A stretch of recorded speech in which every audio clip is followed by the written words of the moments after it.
Hi, Captain Al Lorenzetti here for SkimmerOutdoors.com, Trophy Fishing Tackle, Bergen Bay Docks, and All Pro Charters, bringing you the weekend update and fishing report.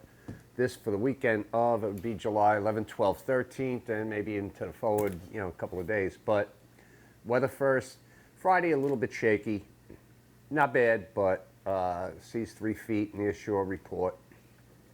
Saturday and Sunday look good, and really into Monday, Tuesday look really, really good. If you're thinking about doing a tuna trip, offshore, look at Sunday into Monday, Tuesday. That looks like it's really going to be a great window.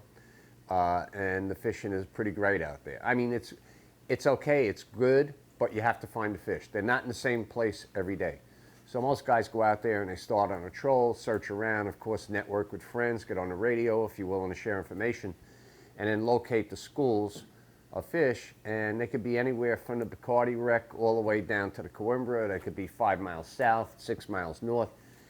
So that's the deal. I'm waiting for them to settle into one spot so you can just go there and basically be on the fish all day. An interesting thing going on, guys are using jigging outfits, and typically the fish are 60 to 100 pounds, but guys are getting spooled. When you're fishing a jigging stick, which is meant for fish, 100 pounds or less, and you hook up with a bigger fish, chances are you're going to spend hours on it, probably lose it. So a friend of mine went out there, I won't mention any names, but he said, the hell with that. I put a bent butt 80 over and jigged the line by hand. Bang, hooked the fish, 170 pounds. They boated it. So when you have fish that are pushing 200 pounds on your typical jigging stick, it's not going to work out. So anyway, just a word of caution if you're out there. Think about having a heavier outfit ready to go. To jig an 80, like this with the rod is tough, so just work the line. Make sure your hand's not wrapped in it. Anyway, so going on, I had a couple of good days of fishing here inshore. Today I had a 5-pound sea bass with Joe, and we had a good time. We had probably 8 or 9 nice fish. We came home with a limit of keeper sea bass, and we had a keeper fluke, like 21 inches. That was good. Yesterday I fished with Carl.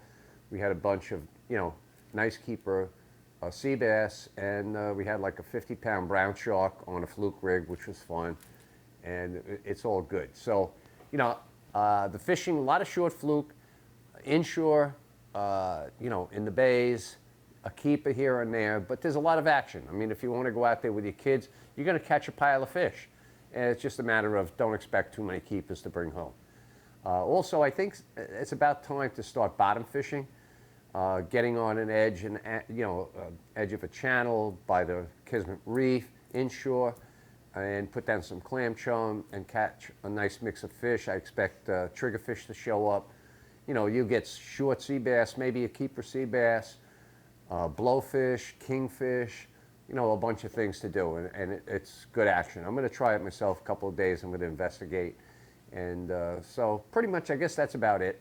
And Tim's back here, so we have a decent report instead of me doing it by myself. But anyway, the weather looks good, and it looks like a good time coming up for the next 3 or 4 or 5 days, and get out there, catch them up, and be safe.